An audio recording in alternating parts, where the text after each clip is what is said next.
ఏపీలో ఎన్నికల ప్రచారం జోరుగా సాగుతోంది. టీడీపీ వైసీపీ పరస్పర విమర్శలతో రాజకీయం రోజురోజుకి వేడెక్కుతోంది. కేసీఆర్, మోడీ ప్రధాన లక్ష్యంగా చంద్రబాబు ప్రచారం కొనసాగుతుంటే చంద్రబాబు 5 ఏళ్ల పాలనలో ఏపీకి ఒరిగిందేమీ లేదంటూ జగన్ కౌంటర్ అటాక్ చేస్తున్నారు.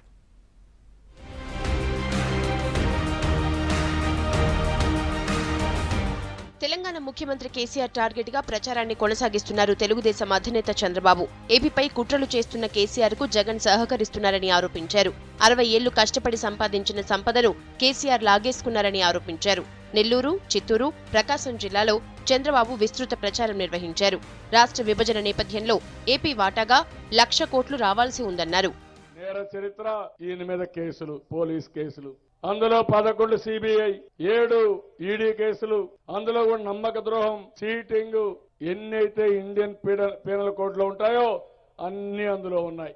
అవినీతి, ఇంకో పక్కన అనేక ఆరోపణలు ఉండే వ్యక్తి ఒక జగన్మోహన్ రెడ్డి. 100 కంపెనీలు ఈయన వల్ల మసి అయిపోయినాయి.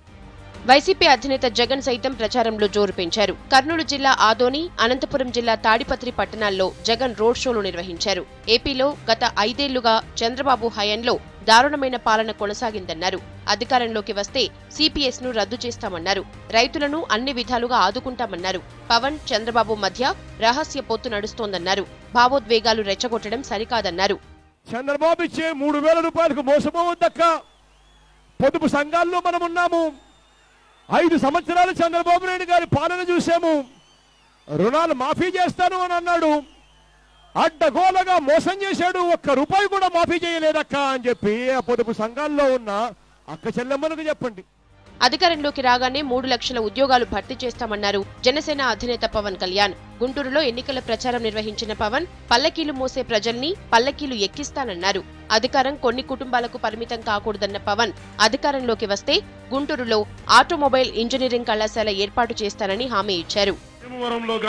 గాజువాకలో గాని భారతీయ జనతా పార్టీ జగన్మోహన్ రెడ్డి గారు, తెలుగుదేశం నాయకులు 100 కోట్లు కుంభరిస్తున్నారు పోటీలను ఓడించడానికి.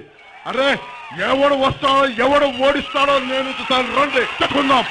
మీ ఇద్దరికి చెప్తున్నాం, ఇది 2009 కాదు 2019. చూసుకుందాం, తెలుసుకుందాం రండి. మీరు ఏ కుయుక్తులు పండుతారో ఆ కుయుక్తులకి నేను అడ్డుకట్ట వేయకపోతే నా పేరు పవన్ కళ్యాణ్ కాదు, తెలుసుకుందాం. ఎన్నికలు దగ్గర పడుతుండటంతో ఏపీలో ప్రధాన పార్టీలు పోటాపోటీగా జనాన్ని కలుస్తున్నాయి. ఓటర్లను ఆకర్షించేందుకు బహిరంగ సభలతో ప్రచారం స్పీడ్ పెంచారు నేతలు.